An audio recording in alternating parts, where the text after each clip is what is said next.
اللہ رب العزت اس بندے کو پسند فرماتے ہیں جو بندہ اللہ رب العزت کی طلب کے لیے زیادہ کوشش کرنے والا ہو. اس لیے حدیث پاک میں آتا ہے دو بندوں سے اللہ تعالیٰ کو بہت زیادہ محبت ہے. اللہ تعالیٰ ان کی وجہ سے ملائکہ کے اوپر بھی فخر فرماتے ہیں. فرمایا ایک وہ بندہ کہ جہاد کے لیے ایک جماعت گئی, وہاں سے واپس لوٹ رہی تھی اور تھکے ہوئے تھے. جب واپس ایک جگہ پر پڑاؤ کیا تو کچھ لوگ ان میں سے ایسے تھے جو آتے ہی سو گئے. ایک بندہ ایسا تھا جو اللہ کی محبت میں تہجد پڑھنے کے لیے کھڑا ہو گیا. اللہ تعالیٰ فرشتوں کو فخر فرماتے ہیں کہ دیکھو یہ بھی تو تھکا ہوا تھا, لیکن میری محبت اتنی غالب ہے اس کے دل میں کہ یہ نیند کی آغوش میں جانے کی بجائے اس وقت مصلی پر میرے سامنے کھڑا ہو گیا.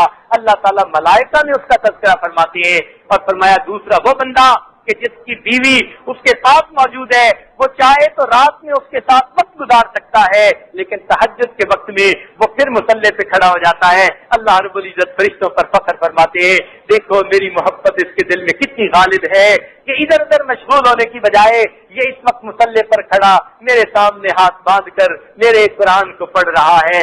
اللہ تعالیٰ ان دونوں بندوں کا تذکرہ فرشتوں کے بھی سامنے فرما دیتے ہیں. تو ان واقعات اور احادیث سے معلوم ہوتا ہے اللہ تعالیٰ چاہتے ہیں بندے کے دل میں سب سے زیادہ محبت ہو تو میری ہو, تعلق ہو تو میرا ہو. ایسا بندہ جب میرے پاس آئے گا پھر میں اس بندے کا اکرام کروں گا اور اس بندے کو اپنے قرب کے اعلیٰ ترین مقامات عطا کروں گا. یہ اللہ رب العزت کی عجیب رحمت ہے. اس لیے جن لوگوں نے اللہ کی خاطر قربانیاں کی اور اپنے نفس کو جو ہے قابو میں رکھا, دنیا کی قربانیاں دی, پروردگار عالم ان کو بہترین اجر و بدلہ عطا فرما دیتے ہیں. چنانچہ دو واقعات وہ بھی سن لیجئے اللہ کی خاطر قربانیاں دینے والوں کے.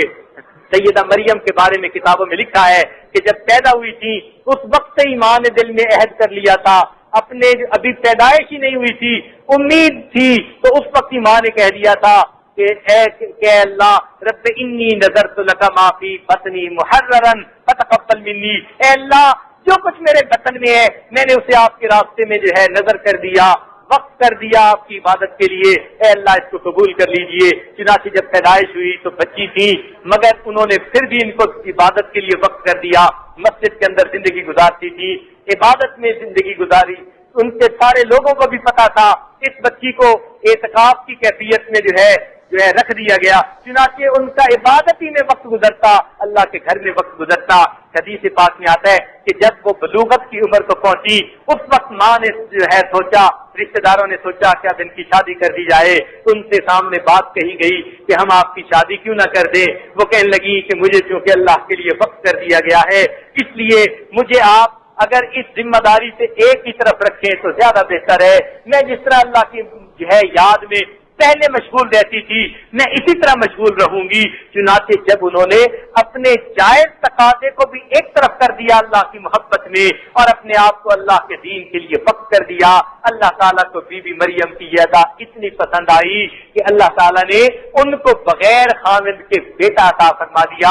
اور بی بی مریم کو اور ان کے بیٹے کو اللہ نے اپنی نشانیوں میں سے ایک نشانی بنا لیا. قرآن پاک میں فرمایا وَجَعَلْنَاهَا وَبْنَهَا آیَةً, ہم نے اس کو اور اس کے بیٹے کو آیت, ایک نشانی, اپنی نشانیوں میں سے نشانی بنا دیا. اور قرآن مجید میں ایک سورت کا نام سورہ مریم رکھا اور اللہ تعالیٰ نے ان کا بطور خاص تذکرہ فرمایا.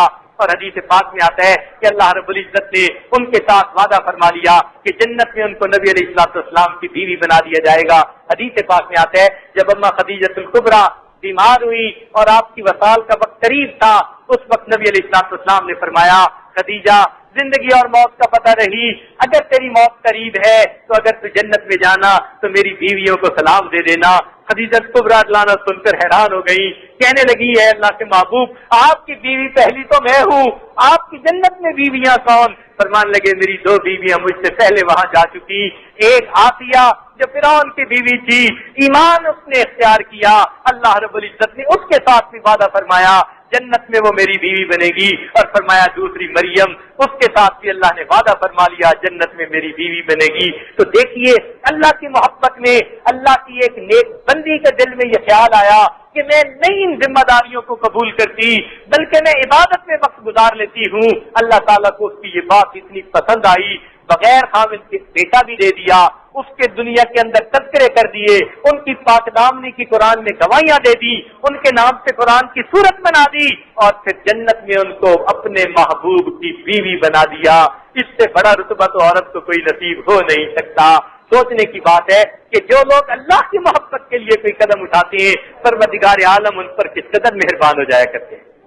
حضرت ایوب علیہ السلام کو اللہ رب العزت نے بیوی بھی دی، اولاد بھی دی، باغات بھی دیے، اور اللہ رب العزت نے ان کو نبوت کا منصب بھی عطا فرما دیا۔ چنانچہ ایک مرتبہ شیطان جو ہے اللہ رب العزت کے سامنے عرض کرنے لگا، اے اللہ، آپ کے یہ بندے یعنی ایوب علیہ السلام یہ تو اس لیے عبادت کرتے ہیں کہ آپ نے دنیا میں سے ہر نعمت ان کو دے رکھی ہے، بیوی اچھی ان کو ملی، اولاد ان کو ملی، باغات ان کو ملے، سب نعمتیں ان کو ملی ہوئی ہیں، تو یہ صبر اور شکر نہیں کریں گے اور اللہ تعالیٰ آپ کی حمد نہیں کریں گے تو اور کیا کریں گے؟ اللہ تعالیٰ نے فرمایا اچھا ہم تھوڑی دیر کے لیے یہ سارے معاملات جو ہے تیری مرضی کے مطابق کر دیتی ہیں، تو کیا چاہتا ہے؟ کہنے لگا کہ یہ سب چیزیں ان سے چھن جائیں تو دیکھیں۔ فرمایا کیسے چھنے؟ چنانچہ شیطان کو اللہ تعالیٰ نے اس معاملے میں تھوڑی دیر کے لیے جو اختیار دیا، ہوا کیا کہ شیطان اگلے دن آیا اور اس نے آ کر ان کے تمام باغات کے اندر آگ لگا دی۔ اب جب آگ لگا دی تو پھر ایک کسان کی شکل میں آیا ایوب علیہ السلام کے سامنے اور کہنے لگا دیکھو آپ ہر وقت اللہ کی عبادت میں مشغول رہتے ہیں، آپ کے پروردگار نے آپ کے ساتھ کیا کیا؟ آپ کے باغات ہی کو جلا ڈالا، آپ کی نمازوں کا بھی کیا فائدہ؟ فتنے میں ڈالنے کے لیے کہنے لگا جی آپ کی عبادتوں کا بھی کیا فائدہ؟ آپ سارا دن سجدے میں پڑے رہتے ہیں اور آپ کے پروردگار نے آپ کے باغوں کو ہی جلا دیا۔ چنانچہ آپ نے فرمایا کہ دفع ہو جائے یہاں سے، تو مجھے شیطان نظر آتا ہے۔ چنانچہ آپ پھر عبادت میں لگ گئے۔ اب اگلے دن کیا ہوا کہ بیوی اور بچے چھت کے نیچے بیٹھے کھانا کھا رہے تھے، شیطان نے وہ چھت ان کے اوپر گرا دی اور وہ سب کے سب دب کر مر گئے۔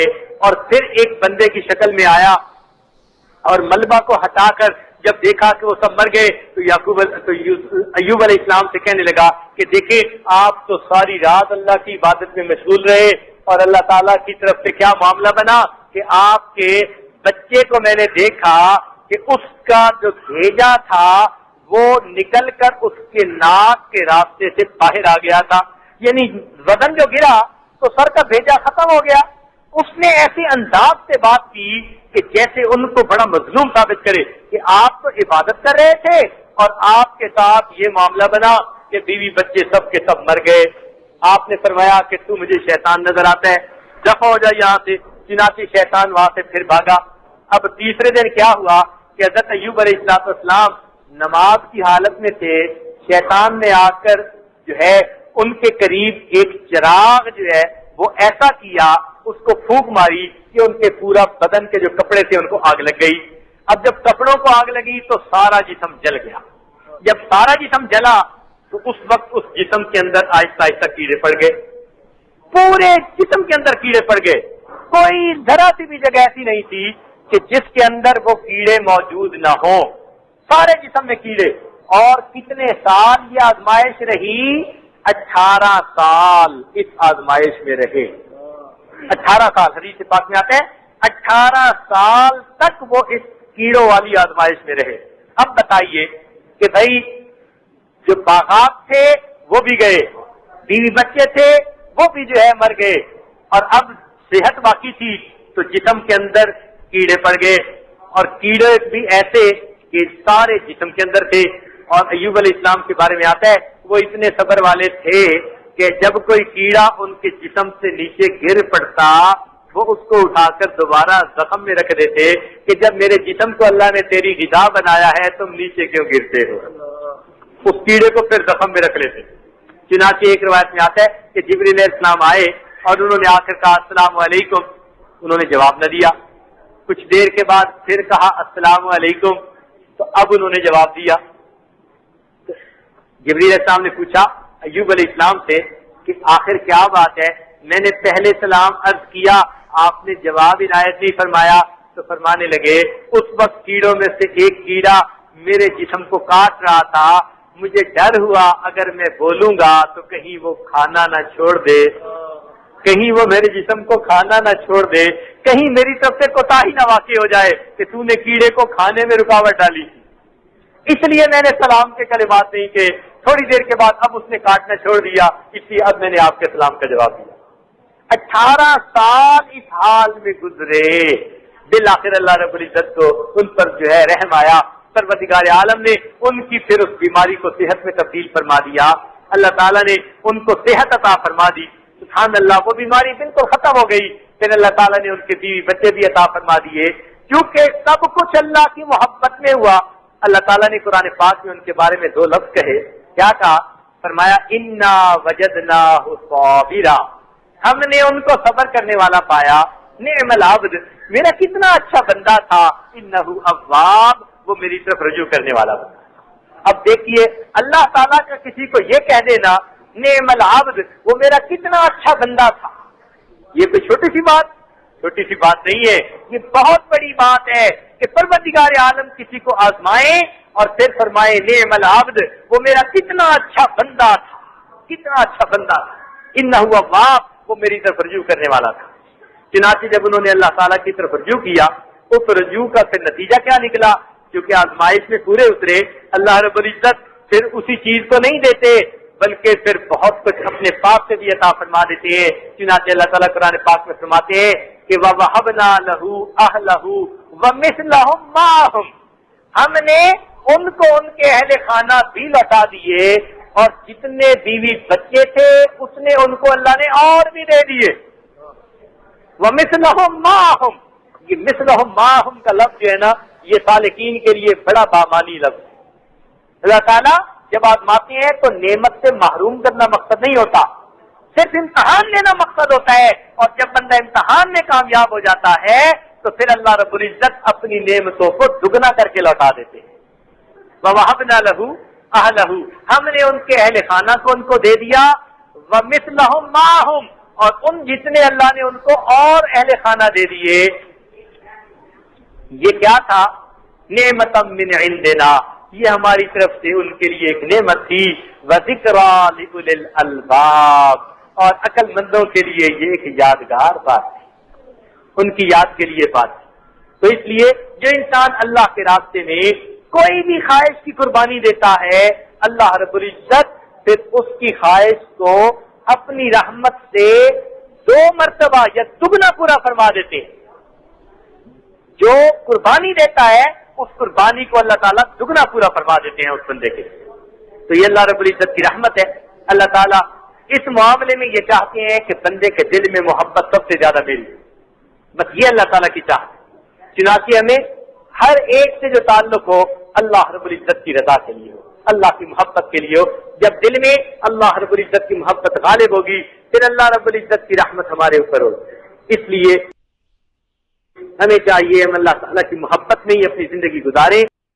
میری فریاد سن لے میرے مولا،